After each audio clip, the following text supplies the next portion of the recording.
everybody, it's Pat Jones, and we're here with another Turf Zoom brought to you by our friends at Aquatrolls. And today I am honored, I'm delighted, I'm thrilled to be here with Jon Wood from St. Andrews. Jon, how are you? Good, thank you. Yeah, it's been a nice day here. The sun's out. There's a little bit of wind on the links, but yeah, no, it's been a good day so far. It's always a good day at St. Andrews. And so I just have to ask you, do you start your day like old Tom did by going and jumping into the Firth and the water was 32 degrees or whatever it was? No, You got not. that going, huh? I probably don't have enough time for that in the morning, but it'd probably be a good way of just relaxing before starting work. But no, not at all. I get to drive by the beautiful beach though on the way into work. Yeah, it's a stunning. It's roughly, I think, 2 miles long, the West Sands, and yeah, it's an attraction in itself. People It just come is. to walk on that beach, so yeah, it's stunning. It is. Before we get to St. Andrews, tell me a little bit about how you got in this crazy business, because I think you're like many who didn't really have a plan to get into greenkeeping. It just sort of happened along the way. What was your story? How did you get into this? This could be quite long, but I suppose it started in my grandfather's back garden. One summer, grabbing a set of clubs out of his shed, making a few holes with my hands in the garden and chipping a ball around the garden, and sort of from that, I sort of started playing a bit of golf, and I got okay. I got myself down to about a 9 handicap, but I sort of realized, yeah, I was never going to be any good to do anything from the professional golf point of view. So, I sort of looked at my options. I liked working outdoors. I liked nature. So just went to do the basic sort of horticulture course that led into sort of greenkeeping. So did a fair bit of education. Got myself up to HND, which is sort of I'd say like a foundation degree in sort of golf course management. What does that mean? What does HND mean? Higher national diploma. Gotcha. Um, Okay. so, so yeah, just sort of probably not degree, but just under degree, and through that had to go and spend a bit of time on sort of golf courses as sort of work experience. I'd previously done a little bit of work on my local club through school, just work experience type things. So, did a tournament in the first place I worked, which was the Forest of Arden. I did the British Masters. That was back in 1908, I think, if I remember rightly. Um, did all that. Mike O'Keefe, who I'm sure you'll be aware of in the industry, From the Ohio program, yes. yeah, so that was probably at the time really at its height. It's still going strong now, but it was the buzz. Everybody needed to sort of go and do that. So I applied for that after finishing college. Uh, Ended up at Pinehurst on number 4 when Tom Fazio was Wow. redesigning it. Yeah. We obviously didn't do that good of a job because it's been redesigned again. But no, that was a magnificent experience to go and learn warm season grasses. Right. Just What did you learn? What did you learn about sort of leadership and management there too? Because that's a really great organization with Bob Farron and the team there. What did you take away that you still think about? do you know what? I was 21 when I went there, and I actually think it was one of the key moments in my career. I've looked back at this a long time. So when I arrived, there was the course manager, the deputy, and there was 3 interns, which I was one of those interns, and everybody else was just people that were just looking for a bit of work. They weren't greenkeepers, and we ended up, I suppose, leading people. So at 21 years old, I was going to Pinehurst thinking I was going to be taught by people, greenkeepers of the American way. I ended up, I did get that, but I ended up having to pass that knowledge very quickly on to other people of standards, expectations of golf courses, and that was a slight eye opener for me. Just you've got people that are really skilled um, on an American golf course to someone who it's just a 4-hour job who come in. So I learned a lot of managing different people. I think in the UK there's a lot more on your team. Everyone's got qualifications. They've sort of got a better idea. So it was sort of managing people that to some degree didn't understand greenkeeping. And just the whole organization. I mean, if you compare Pinehurst to where I work now, Pinehurst is bigger. I think there's 10 or 11 golf courses there now. They're Just building above that, it right now. Yeah. yeah, just how that whole works together as a unit, and it's a magnificent place, and I relate that to this place when I see the bigness, the scale, the vastness. I learned a lot. It was the first time away from home, so as a person, I grew up very quickly because you had to at the end of the day. You didn't have mum and dad round the corner or just down the road to help. So, I think that whole experience is for me as a 21-year-old. Yeah, it just made me grow up and realize, I suppose I could do this and I could manage people. Really interesting experience. Having left Pinehurst, I then went to Doonbeg, so Trump Island as it is now, Yep. Trump Island as it is now. So I was involved in the construction and growing of Doonbeg, first links golf course. Sort of fell in love with links golf course there. I mean, what a setting! What a beautiful golf course through the rolling dunes.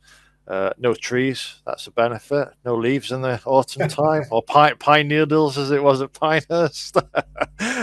So that was really interesting. Again, when I arrived there was a lot of sort of agricultural local people being employed to carry out tasks, but with Hmm. no real sort of greenkeeping knowledge.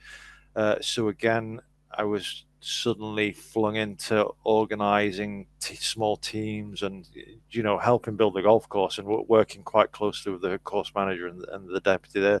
So there was probably 3 years of learning quite quickly to manage people. I don't know if you've ever been to Doonbeg, but it's a very small place, and I was probably 23, 24 at that point. I thought I don't want to spend my whole life here because there's not a lot going on. So I moved over to Dublin, Ireland, and I spent 3 years working at Portmarnock Links, not Oh all yeah. Great. Portmarnock. So I worked under Fintan Brennan, Uh-huh.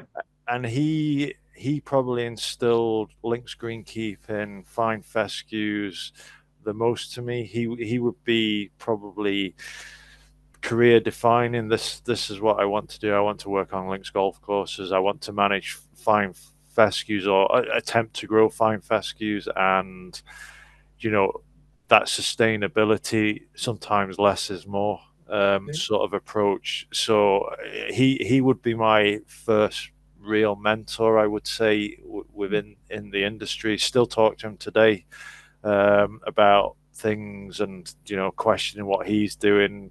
He's someone I could just pick up a phone to right now and have a good conversation on turf. So I spent 3.5 years there. I worked my way up to sort of third in charge there. I sort of took a backward step. Just it was more for me personally. Doonbeg was a beautiful place, but I didn't want to spend the rest of my life there. As a young man, I wanted to experience a little bit more. So Portmarnock, 3.5 years there, worked my way up. And then the opportunity to come to St Andrews arose as deputy in 2006. So I applied, thought I'd never get the opportunity. I didn't think I'd get an interview. I just thought, well, I'll stick my name in the hat, see what happens. Ended up coming over, having an interview, and I got it. And yeah, so I arrived here in June 2006. I worked under Ewan Grant at the time, and then Gordon. We went all the way through to the 2010 Open as Gordon's deputy. I then, you know, tell us one thing about Gordon McKee that we need to know, because he's a legend. I mean, he's one of the greats. Tell us one thing that we all need to know about Gordon. uh, Without getting yourself fired. no, it's fine. No, like Gordon's a great guy. The what I would say the one thing I really learned off Gordon was being meticulous, planning, a really good planner. Organizing, making sure everything's in the right place. Just yeah, really good. Yeah, I absolutely. There's a lot of the things he did. I still look at and think, yeah, that was well thought out, well planned. So yeah, that would be yeah, absolutely. I've got some funny stories, but I'm not going to tell those. Yeah, we don't want to have any impact on anyone's employment here. But now So you almost 20 years with the organization. And no, I left. I actually I left the didn't know organization. that. Yeah, so in 2011, I suppose I had itchy feet. I wanted to be a course manager. I Sure, wanted to go and see if I could do it myself. So I actually left and moved down to Cornwall, which is about as far away from St Andrews as you can get. And I sure. went and worked at a course called Trevose on the west coast of Cornwall. Again, beautiful links golf course. Spent 3.5 years there as course manager. Fantastic experience, being the boss, making the true decisions on the turf, seeing if my philosophies in greenkeeping were right to some degree. What am I doing? Is it right? Will it work? Think I did a good job there. Put the place in good stead. My deputy at the time took over from me, which again I thought was a credit to myself to some degree, that I'd managed to get someone from within the team to replace me, instead of them having to look outside. And Neil he's still there and doing a fantastic job. So That's yeah, I really like that. That sort of happened, but yeah, back. sometimes you forget that we're all judged by the people that we help to develop, and that's great that you were able to do that. Yeah, and I think through my career, I've always tried to help and support, and there's a few guys now that have worked under me that, yeah, they're course managers, and that's nice to see. Yeah, They've gone on, and yeah, and certainly in the UK, it's quite difficult to get. There's not that many golf courses, and right. then when you're talking links golf courses as well, that sort of narrows down even more. So it's really nice to see some of these guys, move on and become course managers. But yeah, in 2015, the Castle course, Alan at Turnberry, he left to go over there. I saw it advertised. I thought long and hard about it. Do I want to come back up to St Andrews? I met my wife here. My son was born here, so I applied on the last day of the applications, and yeah, came up for an interview, and got the job. So I spent 8.5 years at the Castle course. So yeah, not a true links. So that was an experience and a half. Built on sort of farmland, but to look like a cliff top stroke links golf I course. know you've read the book, but the book that was written about the construction of St Andrews with David McClay Kidd, or excuse me, about the Castle course with David McClay Kidd and this sort of ragtag team around him that built this incredible golf course just against all odds. And it's called the Seventh at St Andrews. Is that correct? It's the seventh of St Andrews, Yeah. but it is the Castle course now. Yeah. So yeah, no, it was no to to look at it, it's a bit of a Marmite course. A lot of people either really love it or they really hate it. Just the greens are very undulating. Right. It's challenging. As a match play golf course, I don't think you could get anything better. I think it'd be a fantastic match play golf course. So yeah, spent 8.5 years up there. You maybe know or you don't know, I've got a love of photography, and it was a match made in heaven. You've got the cliff top views, you've got the stunning shapes that the shapers made out of flat farmland, and you've got the North Sea with the sun coming up in the middle of the summer. Yeah, absolutely stunning. So yeah. How do you think your photographic eye helps you as a turf professional, as a somebody who's trying to create something more from this golf course experience? How does it help? I think it does, from sort of the natural eye of looking at, certainly from a construction or trying to get things to blend in with the surrounding sort of nature, and lines.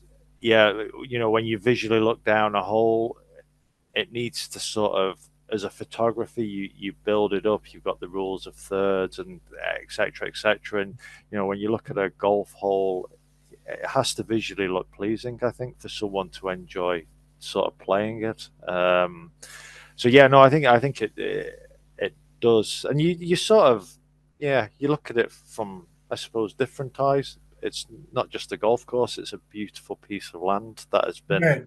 sort of landscaped to some degree. Um, so yeah, no, I had a wonderful time up at the castle course. Just the whole aspects and seeing the sunrise every morning over the sea is just, you can't get anything better. Slightly different when it's about a 50-mile-an-hour wind and the rain's coming up at you. That's a slightly different experience, but you try to forget those ones and just picture the good days. And then, yeah, probably 18 months ago, there was a bit of a restructure in the department. There was thoughts of combining the three courses down here Right. from the Jubilee Sheds, and I So basically had step back. How many total facilities are there under the St. Andrews Links Trust banner? so you've got three greenkeeping facilities. You've got one at the castle. You've got the Eden Sheds, which looks after the Eden, the Strathtyrum, the Balgove, and all the practice facilities. So quite a big area. And then you've got the Jubilee Sheds, which is the old, new, and Jubilee golf courses, which they're all, you could say, standalone championship golf courses. They could all hold a good event if they were a golf course on their own somewhere. They'd probably get spoken more highly of, but the fact they sit next to the old course, Right. they sort of get slightly, not forgotten. That's probably not the right word, Well, but that's very much a Pinehurst thing too. It's just like, how do yes, you compete with number two? yeah, Uh, and so they're trying, they're trying, but in some ways you never really can. So 18 months now, you yes. you've gotten to wake up every day and pinch yourself and think about this. What does it mean to you to have this role? Uh, I don't know. I don't think I've truly figured that out myself yet. No, look, it's an absolute honor. Um, Yeah.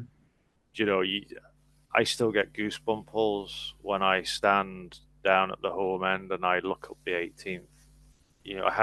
How could, if you've got any sort of notion of golf and affiliation to it, how can you not? It's just an amazing place. The town, the golf courses, the buzz. You stand up at the first tee, you listen to the people, and they're all happy, they're excited. They just, you know, it's an honor. It's an absolute honor to, sort of, yeah, I think you're looking after something that means so much to so many people around the world. And there's so many people who might never ever get that opportunity to come here, but they still hold it in high regards. I remember as a 12-year-old watching maybe 12, 13, I can't remember whenever the Open was around that age, but watching it at St Andrews and just being marvelled. It's probably 1990. That, you know, and you just, it's an honour. It's an absolute honour, and yeah, I have to pinch myself, and I don't take it for granted because I know how special it is. I think leaving St Andrews to go down to Cornwall, Yeah. I think that helped me appreciate how special this place is and how fortunate we are at this place. Well, and you know, I think a lot of people do that, step away from that kind of course that maybe you hope to come back to for a lifetime, and go learn how to manage and go learn how to run your own team. So whether or not that was intentional, that's I think a lot of people that do that find that it's a really good idea, particularly folks that I know that have been, you know, assistants at big time US Open sites and things like that, where they know they need to go someplace else and learn from somebody else, and then hopefully come back and take over. So when superintendents come over and visit, what do they marvel at? What is there besides the you know, the kind of stars in your eyes touristy stuff with the Squawkin Bridge and all that? What do they marvel at? What are they curious about? I think a lot of people don't realize how busy we are. Um, you know, it can be quite manic. The Sunday closures is quite an unusual Right. sort of concept. You know, bringing people into the sheds. Maybe not so much sort of American superintendents because you know there's big facilities in America, but certainly UK, Europe, Europe. You know, you bring them European. in, Yep. yeah, you bring them into the Jubilee sheds, and you know there's a lot of equipment in there. There's a lot of money in there. So you know I think people sort of marvel at that. But I would say you know we do 50,000 rounds of golf a year, and it's a 6 day week. It's not 7 days because we are Right. closed on a Sunday. So there's a lot of footfall. You've then probably got half that again in caddy rounds, and then on a Sunday, if anyone's ever seen it on a Sunday, it's like a carnival. You know, there's just people everywhere. I have to look down. I can't watch things because it's very difficult. I remember when I was deputy working one Sunday and about 20 guys running down the home end and kicking a rugby ball, so like an American footballer, Oh my God. yeah, around the 1 and 18 fairway, and you're like, what am I going to do? I can't go tell them to stop because Uh, they're not gonna listen to to me. Like right. they'll just say we've got the right to sort of do this. So there's, I think those sort of things surprise people when they come here. Just how how busy it is. And golf, I mean golf tees off at 6:30. Height of summer, they'll be still golf teeing off the first tee at 6 o'clock at night. So it's like 12 hours of golf. Yeah, and there's some really nice quirkiness of standing on that first tee. Yeah. You know, you've got a lot of people behind you. You hit a good drive, you get a clap. If you don't hit a good drive, you don't get anything. And the same coming into 18. You know, twilight's quite a nice time to be hitting in there. You'll have you know, have 30, 40 people on a nice summer's evening mulling around 1 and 18, and you'll hit a ball into 18. If it's good, you'll get a clap.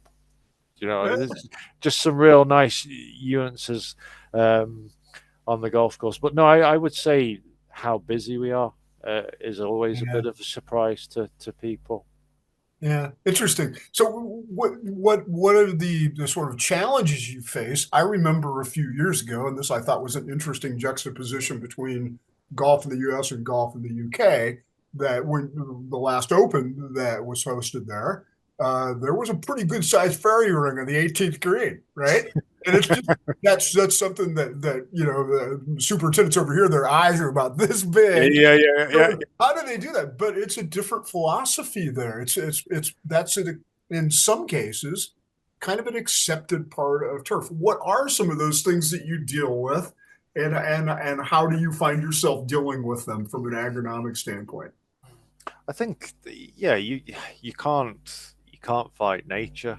So fairy rings, we try and do things to prevent any of these. But if Mother Nature starts to really work against you, it's difficult. You've just got to go with it. I mean, we've been really dry the last Right. probably 7 months. We've had 300 millimeters of rain since October, and we've only had 100 since. Well, we've had 100 mil in 2025.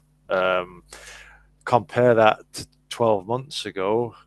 We were sat at 700 millimeters for the same period from the beginning of October, and we were about 300 now. So, you've got two starts to season, one after the other, and they're completely different to each other. But I think you just as long as you're trying to do your best every day, and you're trying to do the right things long term, agronomically putting the right seeds in, right fertilizer, wetting agent sort of approaches. As long as you're trying to do all those correct, yeah, you can't fight nature, unfortunately. No, nature is undefeated. So what you have like two cutting heights? How many cutting heights do you have on we the old course? We'll have a greens height. Our tees and aprons are cut slightly shorter than a fairway. So we've got three heights, and then Okay. you've got a little bit of semi rough as well. But it's basically three heights. But they're all within a couple of millimeters of each other. If you were running into a major tournament, it wouldn't be difficult to drop the fairways down to the same height as the tees and surrounds, and just have Yeah. the two heights. Try and have that seamless flow from one area to another. Mm. We did, yeah. We don't at this point. We're not getting a great deal of growth. Because we've had so little water over the winter. We're already under restrictions of how much water we can use. And yeah, there's the forecast. There is no rain for at least the next 10 days, I think. So we've just got to get on it. Well, what we'll start doing, we'll probably stop cutting so much. We'll reduce the amounts of cuts we do. We'll just take Sure. that pressure off the turf a little bit. But the golfer won't notice that, because it's not going to. It's going to slow down in its growth patterns. So I suppose it's reacting to.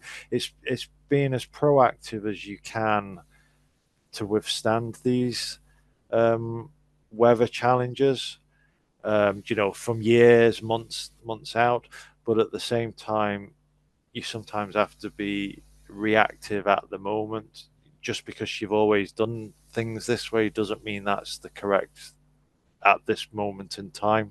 Um, So when Gordon before you and now you are dealing with some of the consequences of erosion, and having to be proactive about that too, and looking and saying, okay, for 20 years from now, if we don't do something, we're going to begin to lose holes and things like that. So how does that process work? Because there's a lot of community involvement with those decisions and things like that, and the actual beach areas and things like that. How much of a focus is that on preventing, a la Pebble Beach, 18 at Pebble Beach, preventing that erosion from corrupting the quality of the golf course? it's been massive, and I suppose one of the key things we've done over the last 5 years, we've employed people to sort of manage the sand dunes and look after. So we've got three members of the, you could say, the greenkeeping team, that basically that is their sort of responsibility. So whether that's putting what we call like picket fencing up to sort of let the sand be caught in it to try and help build and stabilize the dunes. But this year we've actually undertook one of the biggest sand dune restorations in the whole of the UK that's ever happened. So we've moved, I can't remember the exact tonnage, but we've moved an amount of sand out at the far end of the Jubilee course, to basically build a dune out for this to be lost, to be blown somewhere else as the natural processes happen. But it's all designed for what it's supposed to do. So that was through government funding, through the links. There was a lot of um, paperwork processes to go through to Yeah. get all this. It's not like it's happened in 2 months. It's taken a couple of years for this all to get approved and sorted, and the funding to be given to us. So no, it's a massive part of what we look at. We plant sort of marshy plants down on the Eden side, so a little bit further down the estuary. That's probably more affected to the high and low tides. And again, that's all about being able to use these plants to somewhat grow and then slow down the force of the waves as they come into the beaches and onto the dunes. So no, we're looking at doing all those sort of things. And then I suppose from just good practice, we're looking at more electric equipment. Where we can, we're trying to be as sustainable as we possibly can. But I think the biggest thing we've done, yeah, we've actually employed people to look after the dune system, and take that on, because we realize if we lose that, we lose the golf courses. Well, and I think that that's vastly better than just throwing down bulkheads and concrete and stuff like that, is to try to find a solution that's long-term and is relatively natural. And so good for you. When you're walking around some days, are there still places stuck away that Tom Morris worked and stood? I mean, do you think about that 130 years ago? More than that. Thinking about this old fella that has become the icon of greenkeeping, this old fella wandering around demanding that Honeyman put more sand down and all that. Does that like pop into your head every once in a while? Yeah, no, it does. It can't not pop into your head. I mean, yeah, the winds, as they're called, the ghost bushes. When you're removing ghost bushes, we sometimes get a bit of bite back from locals. Oh, why are you removing that ghost? And I'm like, well, Tom would be removing this ghost if he had that opportunity, sort of thing. No, yeah, of course you do. I mean, it's obviously evolved over the years. The old cause it's never stopped evolving. But yeah, it's What would Tom do? I like that. What would Tom do? yeah. Well, You should have I mean, that printed. You should have that printed up on little bags. What would Tom do? I might do that actually. That's quite a good one. Oh We my we might goodness. use that in the next few meetings. Actually, what Tom would do. I have a friend out in Dallas who works at a famous old club, and one of the things that he will occasionally do in a meeting is to mention, and I can't remember the exact acronym, but it's "We're not that kind of club," which has prevented them from making a lot of bad mistakes along the way. So, but no, yeah, it's just got to be remarkable. So, are you still occasionally getting folks from the U.S. that come over and work for you and get some experience Yes. there or other parts of Europe? Yeah. No. We've got so this year we've got two guys from Australia. We've got two. We've got a lady from Pinehurst this year, Cool. working with us. We've got another American guy. I can't remember where he is from or where he's worked, and we've got a Canadian lady as well coming this year. So It's no, good.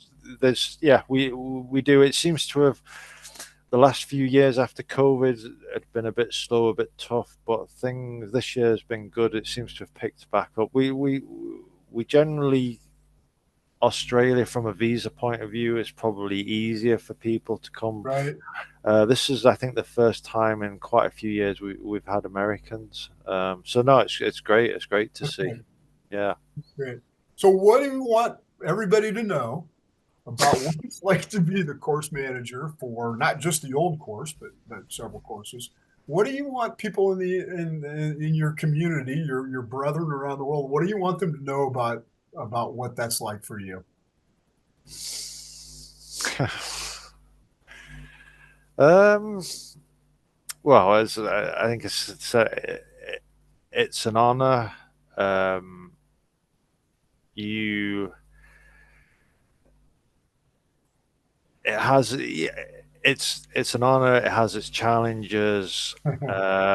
it also has its, real great highlights. Watching tournaments, we had the Ladies Open last year. That was my first major to, be the actual person at the top of the tree in terms of the department, and looking after it and having to make those decisions, and be in all those sort of meetings where those tough decisions have to be made at times.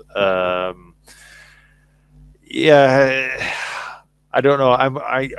I think I'm quite a humble person in terms of, I just think I'm very lucky to have this job. I've worked hard all my life. Did I ever think I'd get this job? Probably not. But yeah, I try to. I have a fun. I do have a funny story. So probably the middle of last year, I went up to the first tee. I wanted to go have a look at the 18. That can be quite a challenging green. It doesn't get a lot of sunlight through the winter, so gets a lot of traffic from non-golfers through the winter as well. So it was probably late spring, early summer. Just gone up to have a good look over it, and I'd snuck up around the R&A building, and I was walking down the steps, and I walked onto the green, and I was walking around, and the starter came over to me and politely asked me to leave the green.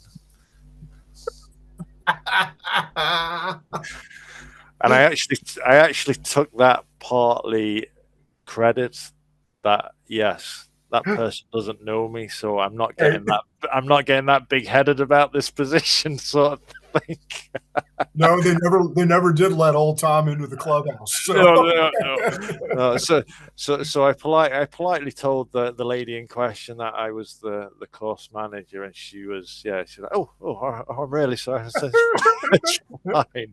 But no, look, it's very difficult to just explain. It's probably a surreal. It's every day when I come in, it's a bit surreal. Am I actually? Is this my job? If that makes sort of sense to you. You go up the home end, you sort of, am I actually here? Is this what I'm doing? I came here when I was at college. We did a study tour here, and we got the tour around the golf course with Eddie Adams at the time. We went in the R&A clubhouse, and I look back, I was probably 18 at the time, 19. Did I ever think in my wildest dreams think I'd be managing that golf course? No. Nah. But there you are. Yeah. And you're off the hook. You did a great job. Thank you so much for joining us and kind of sharing your story. And I know that your colleagues all over the planet are going to watch and enjoy this and learn a little bit from you. And I think from your perspective about what this is all. So, Jon Wood, thank you so much for joining us. Thank you.